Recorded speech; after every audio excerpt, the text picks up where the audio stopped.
right. If you like that, then you're going to love today's show. Today's conversation is with renowned conductor, music educator, and choir leader, Dr. Andrew Menier, who believes that choral singing is a microcosm for how we all ought to be in society. He's the artistic and executive director of Orlando Sings, where he conducts the Orlando Sings Symphonic Chorus and the professional vocal ensemble Solaria, presenting a full season of professional concerts inspired by the many cultures of our community. Dr. Menier's passion for expressive music making has been cultivated through over 2 decades of experience in children's, church, community, middle school, high school, university, and professional choir settings, including performances at the legendary Carnegie Hall. And he's brought with him Hillary Brown, a singer from the Solaria Singers. Welcome to Front Porch Radio, Dr. Menier and Hillary Brown. I am so excited to have you here. Thank you. We're excited to be here. Yeah. So I was really inspired. We were just listening to a track from last year's performance at a Solaria Solstice. Why don't you tell us about that song that we just heard? That is an ancient Christmas carol called Blessed Be That Maid Mary that kind of takes you through the whole Christmas story in about 3 minutes.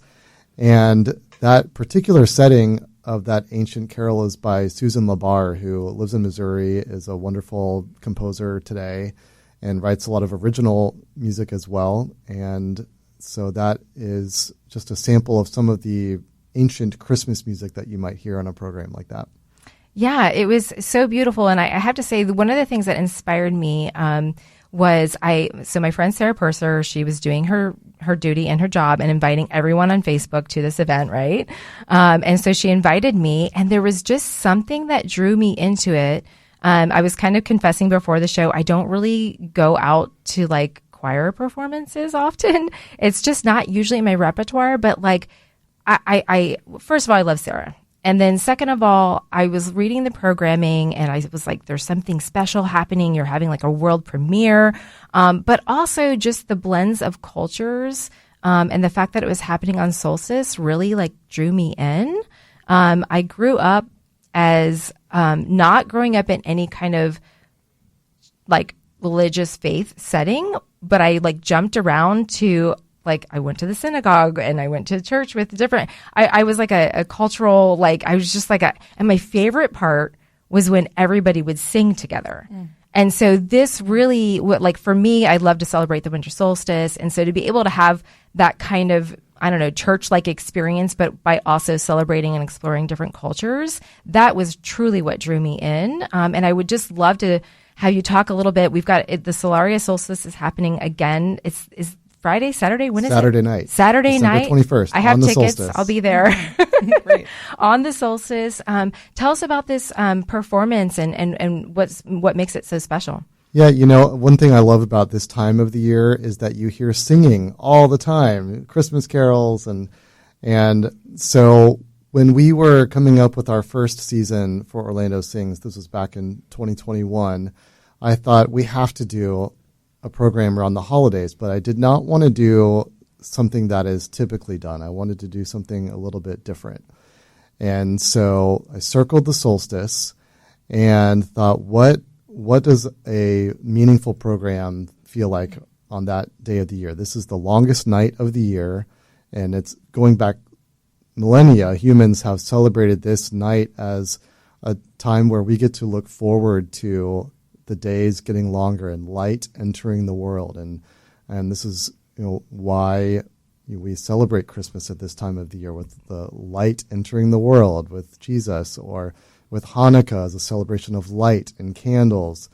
And so I thought, let's start there. And then I grew up at St. Luke's Cathedral downtown, this Episcopal church, and every year of my life I would sing lessons and carols services where 9 lessons and 9 readings and then 9 Christmas carols. And I thought, what if I bring that in and then talk about this journey, this deeply profound human journey from darkness and delight, from endings to new beginnings. How when the new year comes, we get to begin again, no matter what has happened. We get to boldly and bravely step forward into the future. And so what we came up with was a program that does include some Christmas and Hanukkah music, but it's not your typical tra-la-la Christmas program, though we do sing Jingle Bells this Saturday, which is a really fun arrangement. We'll talk about that more later. Is it a sing-along? It's going to be tough to sing along to that one. It's kind of written for professional singers. It's pretty challenging, but it's super fun to listen to. Okay.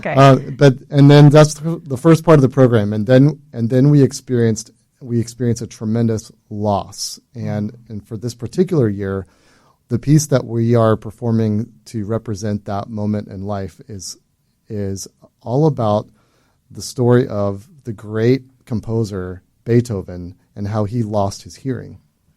And this is someone who his whole life was centered around music, and the very thing that is most precious to him, being able to hear music, is now going away. And he wrote a letter, which is now famous among music historians, called the Heiligenstadt, which is a letter he wrote to his brothers about sort of confessing that he was losing his hearing, and he actually has some suicide ideation. It's a really painful letter to the identity read. crisis that one must have. Right. When your whole identity is potentially lost because of something that's completely out of your control.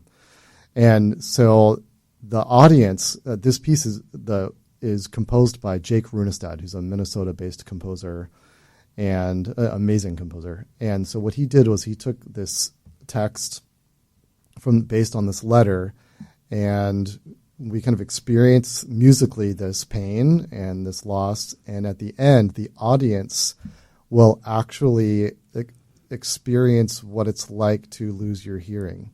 Oh, wow. You have to just come to experience it. I can't explain it more without kind of giving it away, but I have goosebumps already. Yeah, it's really something. I feel like something incredible is about to happen at this thing, and I don't get that feeling very often, so I'm not just puffing it up on air.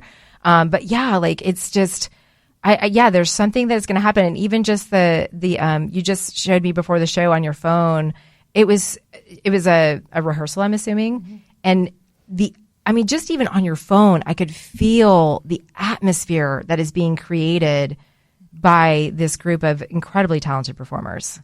Yeah, there's something about choral music. These are deeply feelingful, thinking human beings who have dedicated their lives to developing their skills as artists and as musicians. And it's a very personal expression of the human condition in its entirety, from loss to suffering to the heights of joy. And in this program on Saturday, after we experience this loss, then we kind of sit in wintertime for a moment. And this is when we have the world premiere of this brand new piece called Northern Winter Songs by Morris Miley, which I know we'll talk about more. And that kind of starts to lift us back up, and then we look forward to the new year ahead, and the program ends really up. It shines really brightly at the end, and I hope that everyone will leave the room feeling inspired, feeling hopeful, feeling peaceful, but also having acknowledged our common humanity and the things that all of us go through in our lives. And that together, that we can come together in a room and sit next to each other, no matter what our stories are, no matter where we're from, no matter what our political persuasion or whatever it is. All of that can just evaporate away, and we can just be real and just be human beings together in that space. And it's just so important that we take time as a society to create spaces like that, where we can, as a community, come together and remember what binds us together and how we belong to one another. Yeah, that's so beautiful. You're really bringing in just such it's just so humanitarian and philosophical, and not just about. I can tell from the snippets I've heard that the music is going to be on point, but just the care and the intentionality that is going on through the performance. Hillary, why don't you tell us a little bit about how you got involved in this and what you're looking forward to this Saturday? Well, I am looking forward to making these memories. For me, when I consider the solstice, to me, it feels like a snow globe of my life, and all of the most delicious moments are in this little encapsulated in these solstice memories that I've had since the very beginning. We're heading towards our 4th birthday, our 4th solstice, and every year my love grows deeper and deeper. And I have come from taking a break from music where I was feeling rejected and I was feeling dejected and I was feeling this sense of a lost identity. And I did go through that personally. And luckily, the stars aligned for me.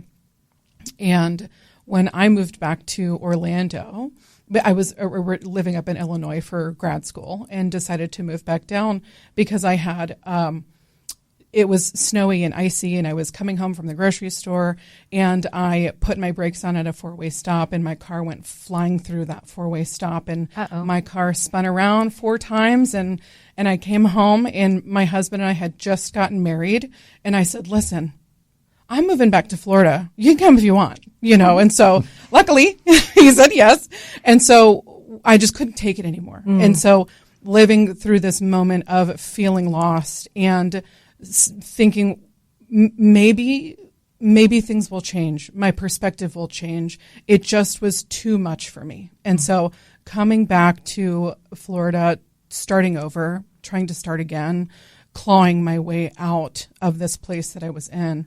And I heard tricklings from mutual friends that there was this new choir starting and, you should try. And I was not in a place of wanting to try. It was not in a place of feeling like I was You didn't want to have hope. Yeah, you didn't want to have hope because then you would be so bummed. I didn't feel like I was allowed, you know. Kind of the worst things that I thought would come true had come true in my mind, right? Getting rejected and having my career kind of come to this grinding halt. And so I felt like this was not for me. And it was kind of the world was teasing me and this opportunity was coming that other people should be taking, but not me. It's not for me. And so I was chickening out every day. Am I going to audition or am I going to not? And I finally asked myself, well, what would the bigger life look like? If I don't, then I don't. Mm-hmm. But if I do, what then? And so I was so scared.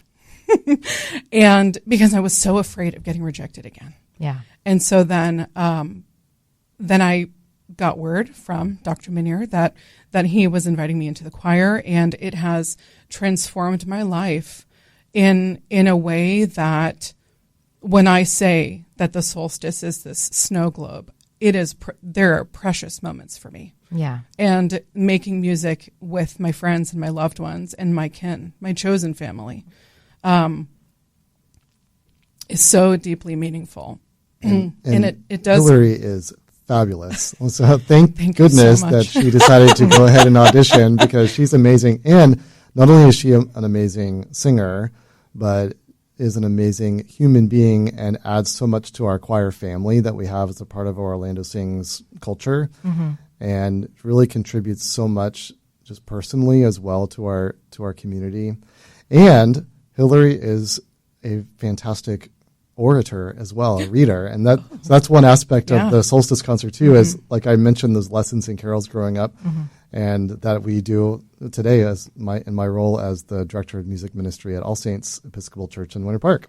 But we also have spoken word at the Solstice concert. And so there'll be readings periodically throughout the program that call on us to reflect on the meaning of the music or on the meaning of this moment in time or in this moment in our lives. And so Hillary is also one of our star readers. And when we did Considering Matthew Shepard. She's got a great radio voice. Right?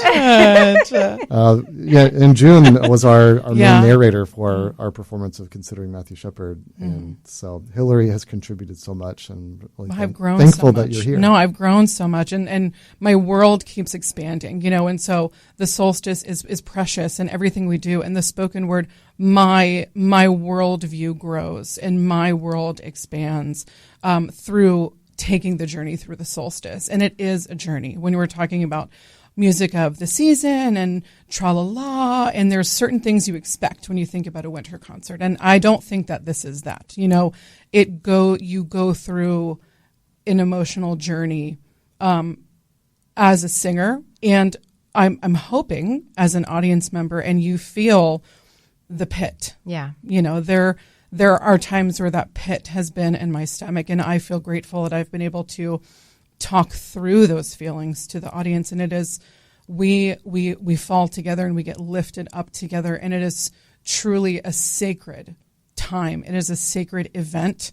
And I think you're going to have a great time. I'm totally going to love it because, anytime people can get together and sing, like I confessed before the show that I have, I just discovered, although there was many clues, but I have an auditory processing thing. So I dance one beat behind, and I sing one beat behind too, because I don't hear it in the same real time that other people do.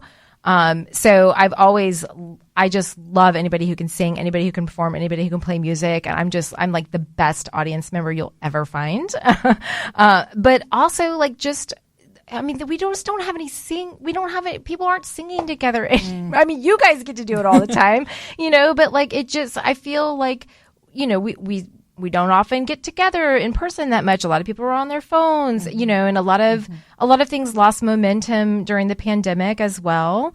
And people are, I do think one of the things is people started coming out of their houses to hear music, probably. I don't know. Can you kind of concur with that? Or is that a trend? Well, for sure. One thing about Orlando is that we have a thriving arts scene, and there are so many amazing people that are doing great art, great music of all genres. And so we're lucky to be in a really vibrant, thriving place for the arts in general, so and talented, music especially. Yeah. It truly is. And I was just the other day, we had our the Mayflower Singers. It's a choir for residents and other retirees around at the Mayflower in Winter Park, and we had our holiday concert last week. And we had a sing-along aspect of that, actually, and you talking about people not singing anymore. Well, I looked out at that audience of approximately 160 people, and I think 159 of them were singing. And it was just so great. And at church on Sunday mornings, I see people, they pick up those hymnals and they're singing. And there is something that just feels really good about taking a breath and bringing that air into the middle of your body. And it just kind of interacts with your soul. And you breathe it out in a way that's making sounds that are meaningful and impactful, and you feel that. And then as an audience member, when you see singers on stage in a choral setting, and you see the singers and how they connect with each other and the conductor, and there's this magical thing that happens where you then in turn feel that connection with them as well as an audience member, and then therefore with everyone sitting around you as well. There's really something special about singing, and especially singing when you're doing it with a group, with others. Yeah, no doubt about it. And I, as someone that is not like I said, I was just like, this is I don't really practice a particular, faith where I would go to a church, but I want to sing with everyone, or I want everyone to be singing around me. And so to have something that speaks to multiple faiths, but also for me, I look at the seasons a lot. It's a big part of my life, following nature's, markers. And so I'm just super excited. And then there's this other component. You said the world premiere of a... Right. Well, and so one thing about our concert on Saturday is we actually will have an audience sing-along portion of it. So you'll get to sing with us. Okay, yay. You and everyone in the audience who would like to. You don't have to. You can just enjoy being surrounded by the sound. But if you're up for it, two of the songs by that composer, Maura Smiley, who's coming down from Vermont, and she is a genius. She is just absolutely amazing. So we're doing a world premiere, but we're also doing a set of songs that she has written before. And so she'll have her banjo with her, so she'll be singing solo and with her banjo, and we as the choir and audience will kind of serve as her backup singers. So we'll learn a very simple but beautiful melody to sing on Ooh that will respond to and be with her as she shares these words about the times that we are living in and about wisdom. And there's her style of music. It's really there's like a direct emotion about it. Like there's something just very real and honest about her music, and so. You guys are bringing a banjo to this is like literally a dream come true for me. Like nobody brings a banjo to a holiday choir. So there is something for everyone. Yeah. There is something for in this program this year.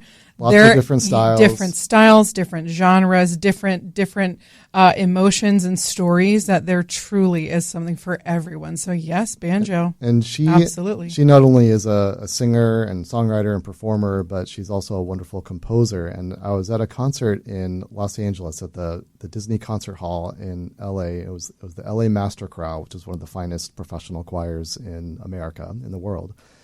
And they did a whole program of music that included something that she had written for that choir.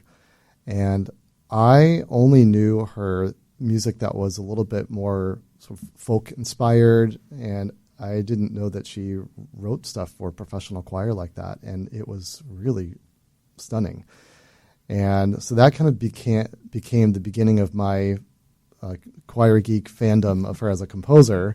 And then I was able to interact with her in 2020 when I was teaching at the University of Alabama, and she and her group Voco were on tour in the South, and they made a stop in Tuscaloosa, and that kind of became the beginning of our connection. And so with Orlando Sings, one of our goals, not just for Solaria, but for our symphonic chorus, and we also have an adult audition soprano alto choir called Harmonia.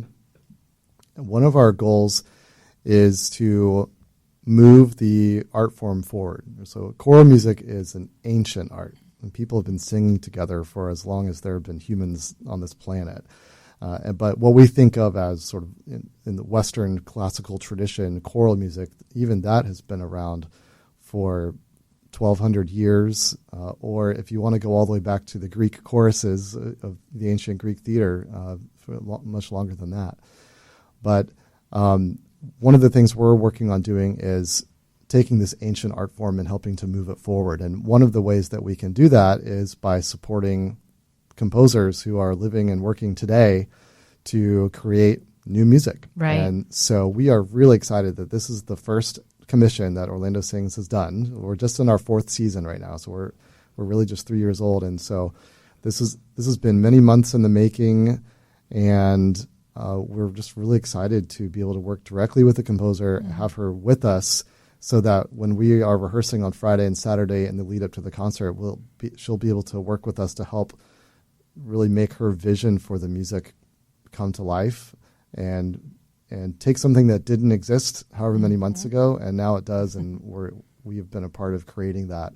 And then hopefully it'll be shared out, and we'll have reverberations, and choirs all around the world can sing this music from now on after this year. So that's really exciting. Sometimes I think about what would it be like to do a classical masterpiece like the Mozart Requiem, and to be able to have Mozart step into the rehearsal with you and tell you what he was thinking and share about his creative process and help you shape that performance. And so that's one thing we get to do this weekend, is we get to work with Maura Smiley herself. Amazing. And I'm just really excited about it. Okay, I have to remind everyone, I don't even think I said Front Porch Radio at the beginning of the show, actually, because I was super excited about our discussion. So this is Front Porch Radio. I'm Julie Wilder. My guests today are Dr. Andrew Menier and Hillary Brown. They're both with Orlando Sings, and they're discussing music in general, the upcoming performance, and we'll also get in a little bit to this season. There's other really cool shows that are happening early next year as well. But I wanted to kind of backtrack a little bit and hear about your origin story with music and choir, and how did you first get interested in this path, and when did you know like this was it? Well, I grew up in a musical family. My mom was a music teacher and went on to become the fine arts supervisor for Orange County Schools.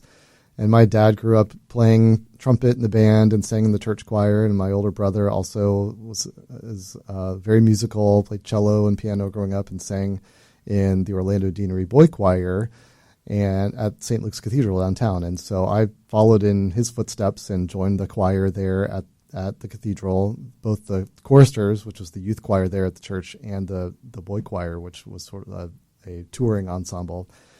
And that led me to joining the chorus when I got to high school at Winter Park High School. And I happened to be there at the time that a teacher was just starting when I was starting ninth grade, and was a part of the growth of that program over those 4 years. And that changed the course of my life. So his name is Trey Jacobs, and he is someone who taught me how passion is contagious, and I just caught fire for it. And I've considered doing some other things, and I could imagine doing engineering or entrepreneurship or different things that I was interested in, but I couldn't imagine not doing choral music.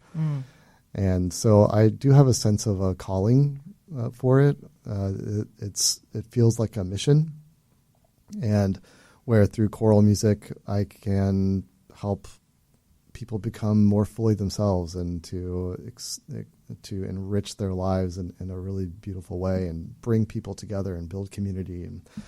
And so I decided to go major in music education at Florida State University, and then became a public school chorus teacher for a lot of years. I was also doing working with the youth choirs at the church, and working with a community-based children's chorus and a community-based adult choir.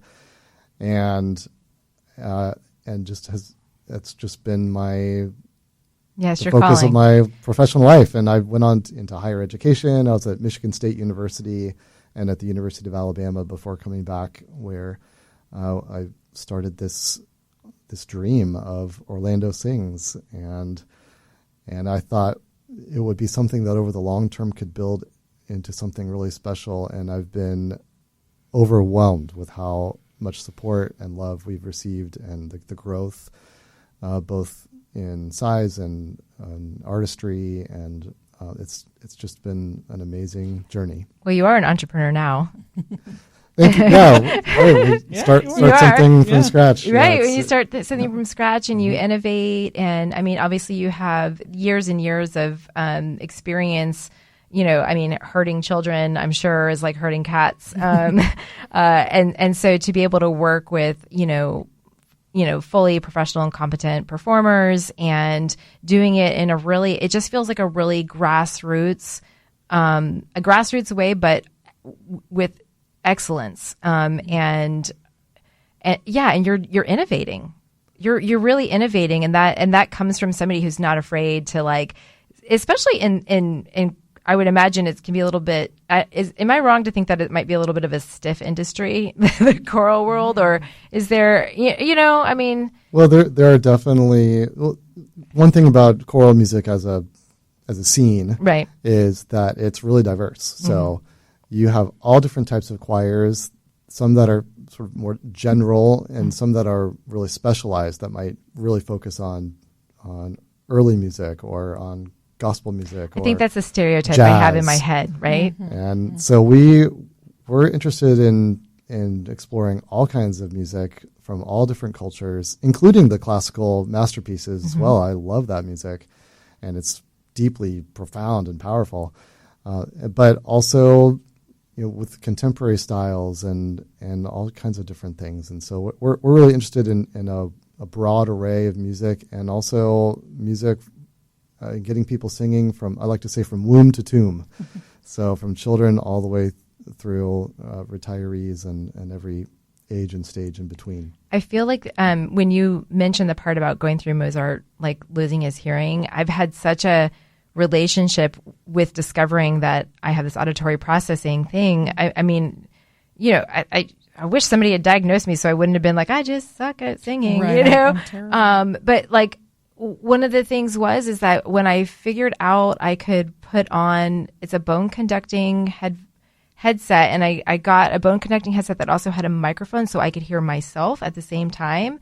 And I sang a song, and my then boyfriend, he looked at me and he goes, "Oh," he was like, you can sing. He's like, you sing terrible usually. And it was my first time like putting it on and just trying. I think it was a Cranberry song, you know? And he's like, I'm so proud of you. He's like, this is like a dream. And I just sobbed. And I've always felt like I feel like I'm going to tear up a little, but I've always felt like not being able to have access to my voice in that way. I feel like I can't be fully embodied.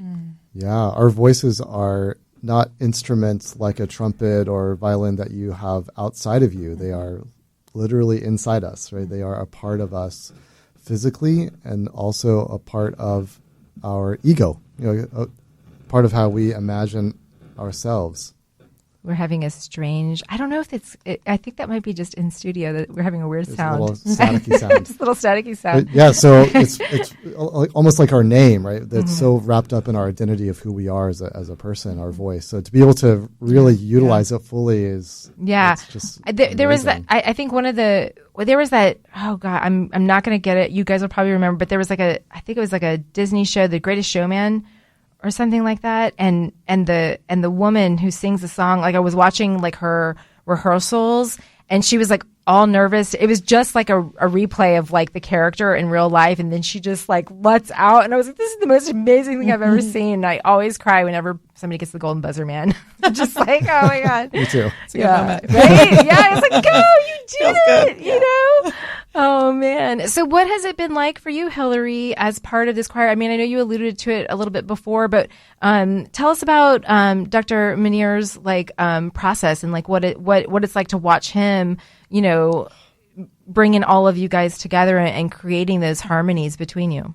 Well, he's got such an ear and such a heart for picking not only excellent musicians but excellent people, you know, and I think that really matters, you know, to the ensemble and to the way that we come in to commune with one another, you know. And there are times where you need choir rehearsal, and there are times where choir rehearsal needs you, you know. And I remember there was one rehearsal where we just kind of had started to make noise, and we were kind of reading through a piece of music, and one of my friends, we all just kind of sighed at the end, and she said, I just feel this stress just melting out of my body, you know. And in the way that he runs a rehearsal, and what I appreciate is we expect excellence, as you said, you know, from the beginning.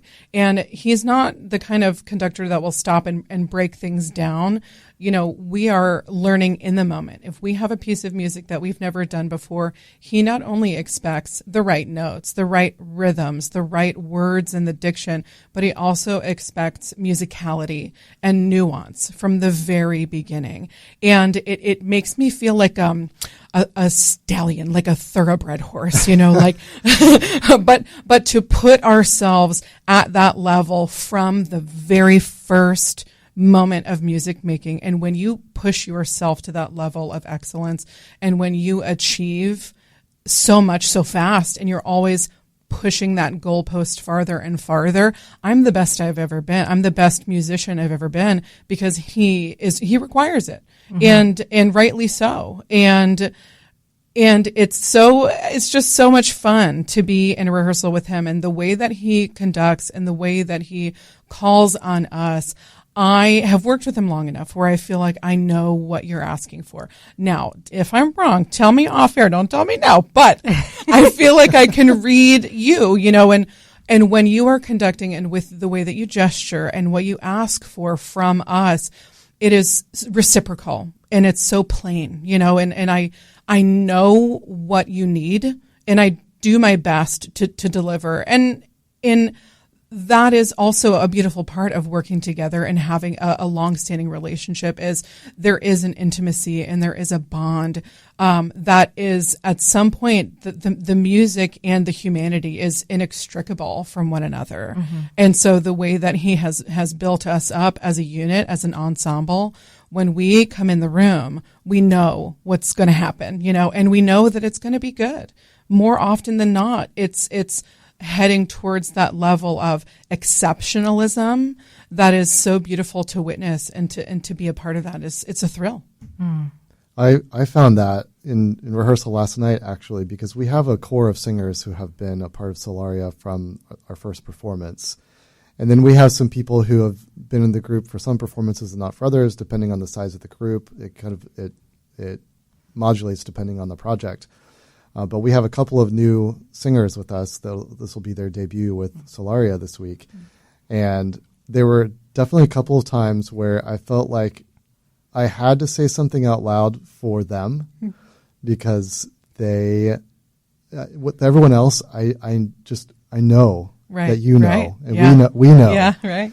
And yes, just with a conducting gesture or something that can be communicated and no words are even necessary. Yeah. We can just be completely nonverbal in our communication and we understand. Yeah. But sometimes if we're new at working with each other, it requires a little bit more explanation or. Of course. Yeah. And when we first started working together, at least in my perspective, it was this learning moment, and you are learning from it from a teacher. He educates me. And so working together for the first time, it took me a while to kind of learn your gesture and learn what are you asking for and what do you need. And I feel like that is this other form of, it's another language, to be able to work and sense and have that kind of, the word is not coming to me, but when you can sense and intuit what that person is going to do, there's like an osmosis. Yeah. And he's so excellent about giving us what we need, and I feel safe with him as a conductor. And it's not always that way in other ensembles. I feel appreciated. I feel honored. I feel understood. And when he conducts us, I do my best to give what he's asking for because I read it on his face and in his body, and the way that he is telling that story. I'm just trying to follow him. Well, and I trust the singers completely because it's such a fantastic group, and I learned so much from them as a conductor. And so, for example, there's an interpretive decision that usually a conductor has to make, right? So are we going to breathe here or are we going to not breathe here? That's kind of a very, very basic decision we make in rehearsal a lot. And so there was one time where I thought, well, let's breathe here because that'll make it easier for the sopranos on the following phrase. And they actually said, well, can we not breathe here because it will make it easier for us on the following phrase? I thought, oh, okay, no problem. So right. there's a lot of give and take and back and forth and sort of a collaborative spirit. Yeah. And it's a creation. When you gather together a group of such fantastic musicians, I just imagine the collective wisdom and experience of that group. It's just astounding. And so I really lean on the singers too to help create these works of art every time that we come together. Yeah. It sounds like you really, you make everyone audition, but you really believe in people and their talent and their skills, and that they can go that next little edge to excellence. And that's an incredible thing to feel like somebody believes in you. When I auditioned, for the very first time, I felt chosen by him because we did not know each other at all. And so auditioning through this portal in this email for him, in the pandemic, when I was doing this audition in my house, staring at my plants that have all now since died, my pandemic plants, but feeling chosen by him. And he took that chance on me, and that is, it's a gift that you've given me my life, and his life is giving to others. I feel that way about the singers too. Like they are taking a chance on me and on this organization. And I'm just so thankful. And I said this to the singers last night, I will never, ever, ever take it for granted that we get to do this together. It's really special. Yeah. Oh, I love you guys. Man. Okay. So where can people buy tickets for this performance coming up on Saturday? Because they're all juiced up and they're like, I'm ready. Where can we purchase tickets? orlandosings.org.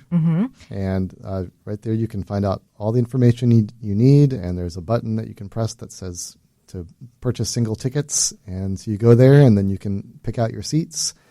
And where is it? It's at the Harriet Coleman Center for the Arts, which is on the campus of Lake Highland Preparatory School.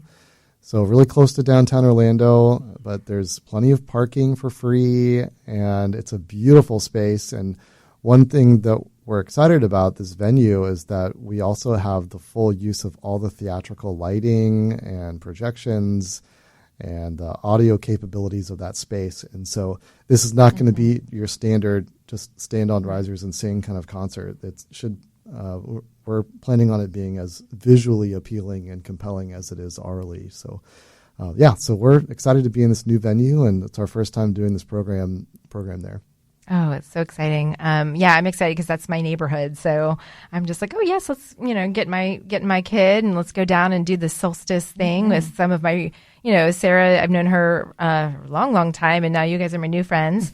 And so even hearing the backstory and knowing a lot about, what we're really talking about is the culture that you guys are developing there. Yeah. And that culture and that relationship and that bond between all of you to do like actually intentional, sacred work, bringing people through a journey, because this time of year is we're supposed to be really happy, but also really sad because, supposed to be, there's a lot of people that, they've lost loved ones and everyone's supposed to be together and yet they're not here.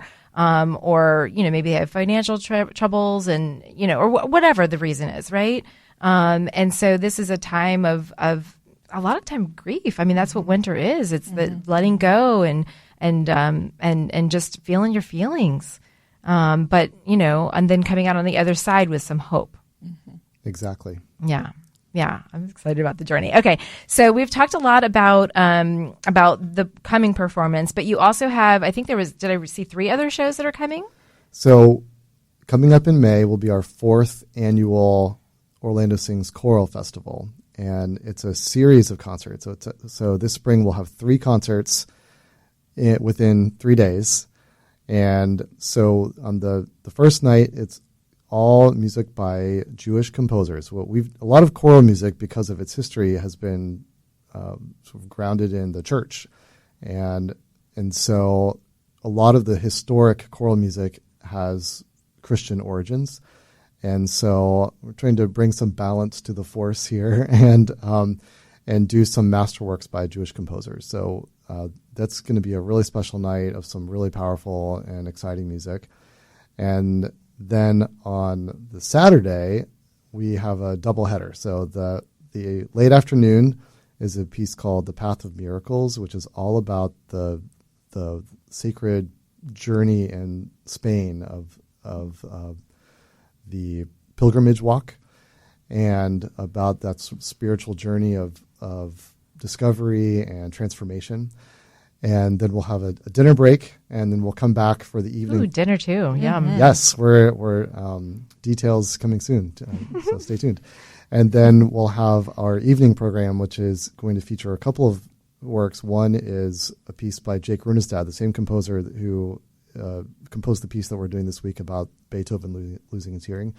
And this is for strings and piano and choir. It's very beautiful. It's very powerful. It's sort of about friendship and about special moments as friends, and also about loss and love and everything. And then we're doing a unique piece. It's called Mass in Blue. And so it's the traditional Mass text, but it's set in the style of vocal jazz. And so it'll have jazz combo and piano, so bass and drums and a jazz soprano soloist, and it should be a really fun night. Great music, and we're really excited about it. And this is our 4th year doing it, and every year our attendance grows, and so we're just thrilled to be bringing professional choral music to the City Beautiful. I couldn't be more proud to be offering this to my hometown. Yeah, I want to kind of one of the things that really stood out to me in our I have a little onboarding form is you talked about choral singing being a microcosm for how we all ought to be in society. Can you go into that a little bit? Yes. So as a choir, you come together, and first of all, I think about this a lot in all my years as a music educator. You think about it in a high school setting, there are all these different cliques, right?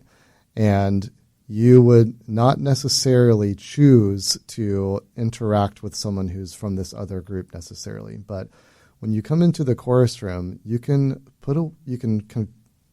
put down your sword and your shield and your armor that you have to wear to survive through the hallways of a high school or in a middle school.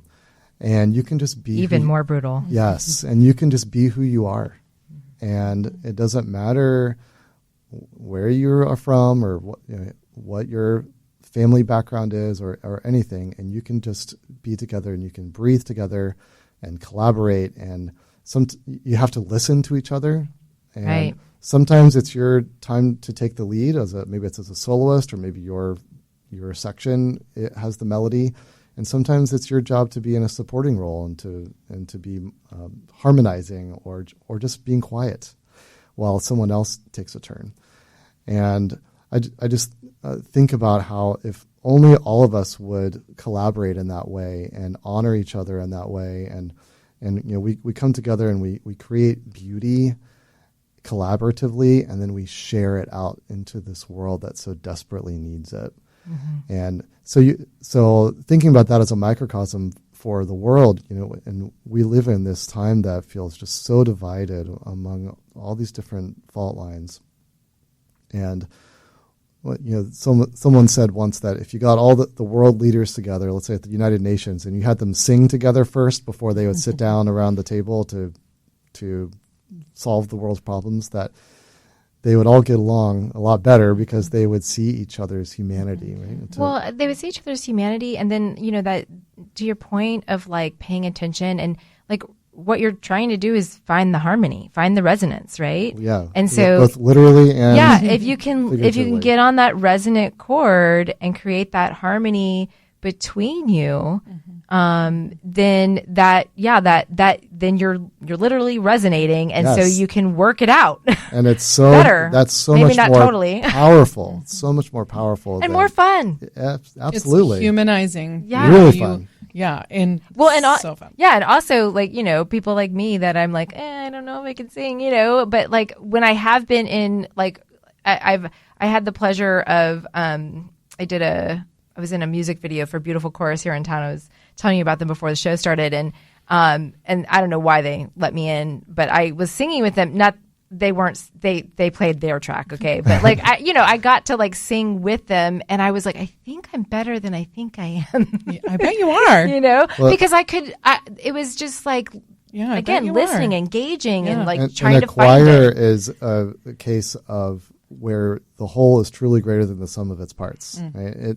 And you can start singing anytime in your life. Yeah. You can join a choir at any age. Mm-hmm. And we have choirs, but there are also other choral organizations in Orlando. And there are lots of different places you can go sing, or in your church choir.